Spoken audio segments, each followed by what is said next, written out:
Glen Rushton, August the 31st, Horn Zerafa. How are we looking? Great, really, really good. Yeah, Jeff's certainly not taking this fight cheaply. You know, he's putting the effort in. That's what I want him to do because we want to make a statement in this fight. You know, I know Jeff Fenix come out and said this is going to be a great fight. He's very impressed the way Zerafa's going, but you know, we'll be out there to make a statement. Rest assured on the night. 160. I saw Jeff the other day in training camp. He looks incredible at 160. He does.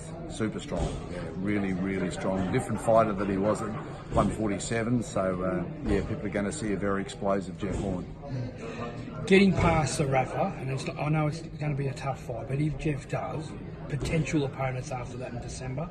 I know we don't want to look too far forward, but there is a name that's come up, Murata, the Japanese fighter at 160, who has the WBA belt.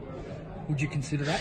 Oh, definitely. You know, he fought very well against Browne the other day. He did still get hit quite a bit, by the way, against Browne, but he just walked through them in a very tough Japanese style and, you know, delivered some big punches of his own and got the job done. But was it a classy boxing display? Not really, but it was a very tough display, a very determined display from Murata, and he did get the job done. But we'd have no issues in fighting him or Golovkin or Canelo Alvarez for that matter. Just off topic, Dennis Hogan still hasn't named who he's going to fight. Any word on where we're at with that? We're still just waiting for an announcement there. You know, apparently it's not far off, and you know, there's negotiations are certainly very seriously underway, but we can't announce it at this point in time. But yeah, we're keen to get this locked down as quickly as we can, have him fight for an eliminator or for a belt. Horn versus Pacquiao, if it was a rematch, Pacquiao's a lot more in better condition, do you believe, now than what he was when he fought Jeff? I think he is. I think the fight galvanised him a bit. We're very keen for that rematch, so if ever Manny Pacquiao wants that fight with Jeff Horn, I think it's unfinished business, then we're up for it. We would certainly do it again in a heartbeat, have no hesitation in taking that fight, and I believe the outcome will be the same, but I think it'd be an even better fight than the first one.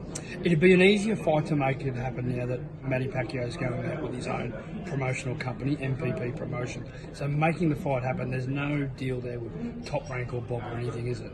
No, you know, it's just up to him to put his hand up, really. All he's got to say is, I want the fight, and I'm sure we can work out the details. So, yeah, we're keen for it, and I think it is unfinished business, and I think Jeff beat Manny fair and square on that day, but I've always had a lot of respect for Manny Pacquiao, and I think, as I say, people realise tomorrow that he's not spent, he's not old, okay?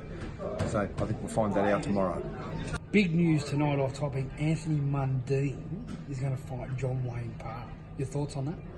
Yeah, it's a different sort of a fight, of course. You know, here we are back seeing a boxer fighting a Muay Thai fighter, and of course the key is always under what rules. Of course, it's a boxing fight.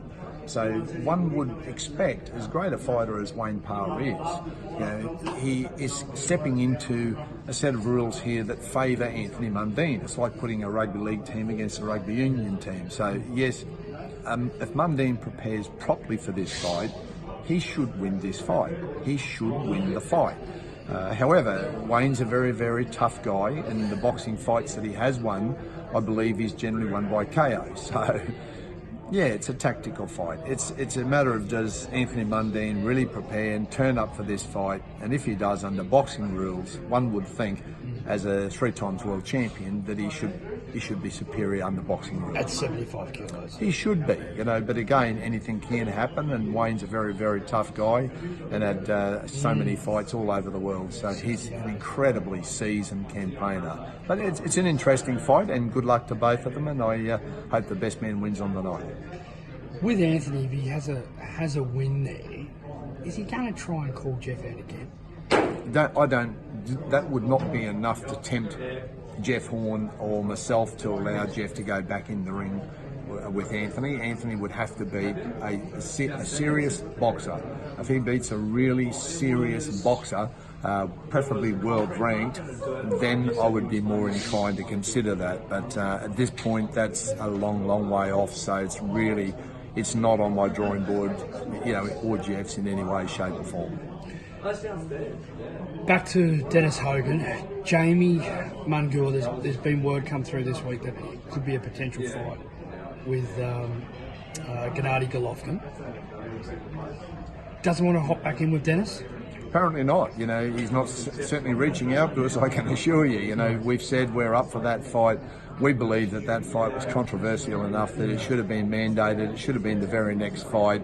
I think the whole world wanted to see a rematch on that fight.